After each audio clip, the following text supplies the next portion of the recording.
Hey guys, welcome to Guys in Capital. Myself Janmejay. I hope you are doing well. तो पिछले दो videos में हमने चर्चा की थी कि जो सीसी लिमिट है वो क्या होती है और वो किस बेसिस पर डिसाइड होती है। तो सीसी लिमिट मैंने आपको बता दिया था, कैश क्रेडिट लिमिट, और वो होती है वर्किंग कैपिटल के बेसिस पे डिसाइड।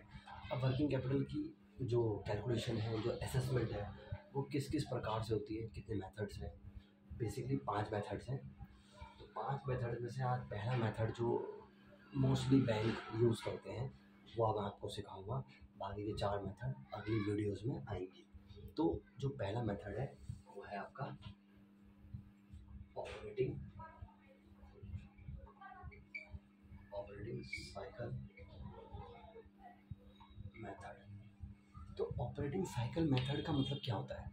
तो ऑपरेटिंग साइकिल बिजनेस को चलाने के लिए जो साइकिल चाहिए होती है ऑपरेशंस के लिए, that is called operating working cycle. तो जो उसका फॉर्मूला होता है वो होता है रॉ मटेरियल का पीरियड प्लस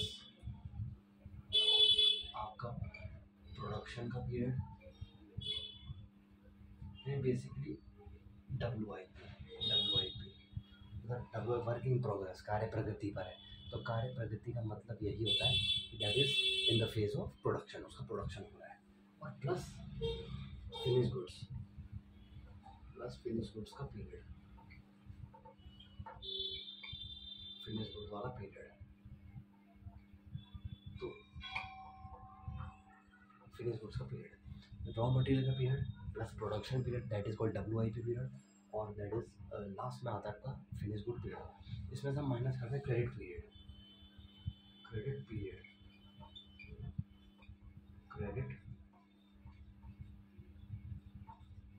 पीरियड क्या होता है? अब हम डिसाइड करेंगे क्रेडिट पीरियड, ये जो हमारा फॉर्मूला है ये होता क्या है। तो ये माइनस में है,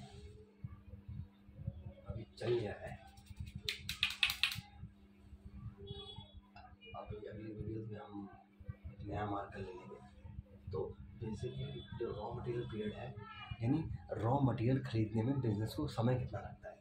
तो मान लीजिए मेरा एक मैन्युफैक्चरिंग बिजनेस है, मैं शुगर मिल इंडस्ट्री चलाता हूँ। तो भाई मेरा जो रॉ मटेरियल क्या होगा, गन्ना। तो गन्ना आने में कितना समय लगता है एक शुगर केन आने में? तो मान लीजिए 30 दिन। तो 30 दिन लगते हैं शुगर केन आने में। तो शुगर केन आने में 30 दिन लगते हैं। तो जो हमारा रॉ मटेरियल आने में 30 दिन लगेंगे। अब शुगर केन आ गया तो उसे फैक्ट्री में तो रखेंगे नहीं, तो हमें उसके लिए फिर होना चाहिए हमारा प्रोडक्शन। तो प्रोडक्शन लगने में हमारा कम रहेगा, 30 दिन और बढ़ जाता है। तो 30 दिन और लग जाता है, 30 और 30 60। अब हमने शुगर केन लिया है, हम प्रोडक्शन हमने किया, तो 60 दिन की हमारी साइकिल फिक्स हो गई। अब हमारे फिनिश गुड बन गए, हमने वो बेच दिए। तो बेचने में कितना समय लगेगा हमारा डेटा आने में? हमारा जो फिनिश गुड्स है वो तुरंत तो बिकेगा नहीं। हमारा फिनिश गुड जो है, हमने जो प्रोडक्शन किया वो तुरंत तो बिकेगा नहीं। मान लीजिए उसको बिकने में लगते हैं 20 दिन। तो आप वैसे तो फिनिश गुड्स के बाद एक कॉलम और ऐड कर सकते हैं, दैट इज, इसको हटा दीजिए,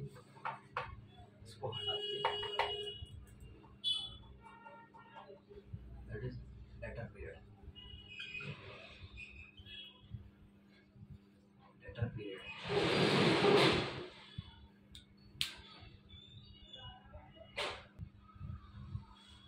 तो सॉरी गाइस, थोड़ा मार्कर खराब हो रहा है, कोई बात नहीं, आज के लिए चला लीजिए। तो फिनिश गुड्स हैं हमारे, फिनिश गुड्स भी आ गए तुरंत। हमने बोला तुरंत वो गुड्स बिकते नहीं है। तो उसके बाद जो है डेटर्स का जो पीरियड होता है, डेटर्स पीरियड। आप बस मेरी जो वॉइस है उस पर ध्यान दीजिए। डेटर्स पीरियड मतलब अब हमने वो गुड्स बेच दिए, तो वो गुड्स जो बिके हैं उसका पैसा तुरंत तो आएगा नहीं। तो हमारा कितना दिन पैसा जो हमारे डेटर्स हैं वो कितने दिन में लौटाएंगे, दैट इज़ मान लीजिए 30 दिन। तो 30 की हमारी एक वर्किंग कैपिटल साइकिल फिक्स हो गई। लेकिन अब आपको याद आया होगा कि मैंने एक जो सेकंड वीडियो डाली थी उसमें मैंने बताया था CA माइनस CL, यानी करंट एसेट में करंट लाइबिलिटी। और करंट लाइबिलिटी हमारी क्या होती है, जैसे आउटस्टैंडिंग एक्सपेंस हैं या हमारे आउटस्टैंडिंग रेंट है, कुछ भी हो, जो आउटस्टैंडिंग 1 साल से कम के लिए जो हमें हमें पे करने हैं 1 साल के दौरान हमें पे करने हैं, दैट इज़ करंट लायबिलिटी। तो वर्किंग कैपिटल निकालने के लिए हमारी जो करंट लायबिलिटी होती है वो होती है आउटस्टैंडिंग हमारे क्रेडिटर्स। तो क्रेडिटर्स यानी तो यहाँ पे हम क्रेडिट पीरियड माइनस करते हैं, यहाँ पे हम करते हैं credit period minus credit period. तो मान लीजिए हमारे जो क्रेडिटर्स हैं उनको हमें जो पेमेंट करनी है वो कितने दिन में करनी है, वो 30 मान लो। तो हमारी वर्किंग कैपिटल, अब आपको याद आ रहा होगा मैंने आपको एक फॉर्मूला पढ़ा था सी ए माइनस सी ए। तो ये तो सी ए हो गया पूरा, 1 2 3 4, ये चारों सी ए हो गए। इसको यहाँ से हटा के इस फॉर्मूले को यहाँ से हटा के यहाँ पे कर, तो 1 2 3 4 1 2 3 4 माइनस क्रेडिट पीरियड। तो हमारा जो है 30 35 60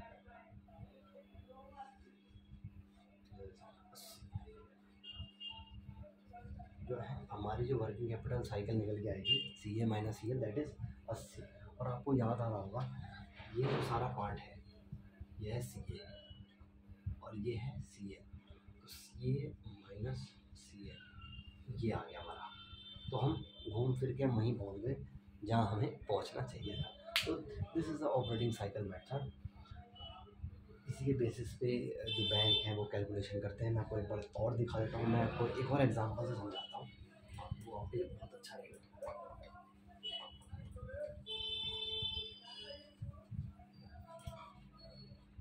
आज मार्केट थोड़ा ख़राब है कल मैं ट्राई करूँगा, कल संडे है तो कल मैं ट्राई करूँगा कि नया मार्केट लाएंगे और थोड़ा फ्रेश स्टार्ट करेंगे। आज के लिए इससे काम चलाना पड़ेगा। तो मान लीजिए शुगर मिल का मैंने एग्जांपल दिया आपको। अब फुटवेयर इंडस्ट्री है, फुटवेयर इंडस्ट्री में जो रॉ मटेरियल है वो होगा चप्पल, रबड़। तो हमारा जो प्रोडक्शन को चप्पल जूते ये हम बनाएंगे। So the raw material will be mine rubber और द लेदर। रॉ मटेरियल जो है वो मान लो ये रबर एंड लेदर, रबर और लेदर जो होंगे हमारे रॉ मटेरियल होंगे, that will be my raw material, ये हमारे रॉ मटेरियल होंगे। ठीक है, तो उसके बाद हमने बना दिया प्रोडक्शन हो गया। अब ये प्रोडक्शन हो रहा है यानी तो जूता बन रहा है मतलब कार्य प्रगति पर है। WIP मतलब होता है वर्क इन प्रोग्रेस। हमारा वर्किंग जो प्रोग्रेस है वो ये है, कार्य प्रगति पर है। तो रॉ मटेरियल जो हमारा है जो हमारी प्रोडक्शन है, जूता बन रहा है, that is WIP in progress. अब जूता बन चुका है, अब यहाँ पे प्लस में जो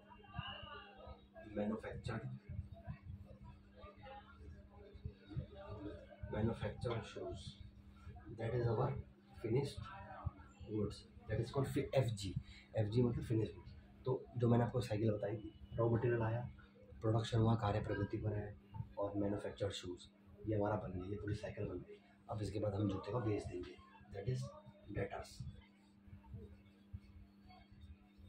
पीरियड। तो मैंने दूसरे एग्जांपल से भी आपको ये समझा दिया।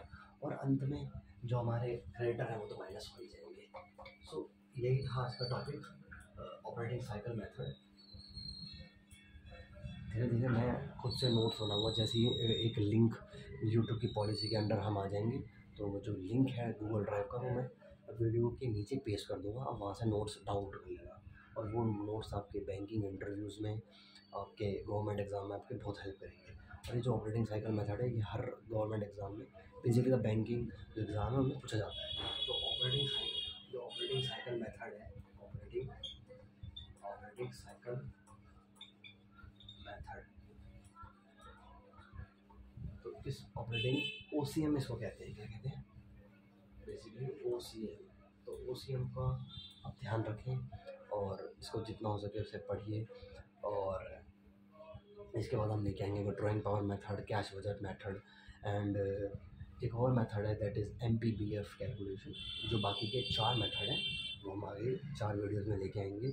आज के तो थोड़ा बहुत क्षमा प्रार्थी हूँ कि मार्केट खराब है, लेकिन ठीक है, आई होप आपको समझ में आया हो। आज के लिए बहुत बहुत बहुत धन्यवाद and signing off Janmejay. I hope you will flourish in your life. Thank you so much.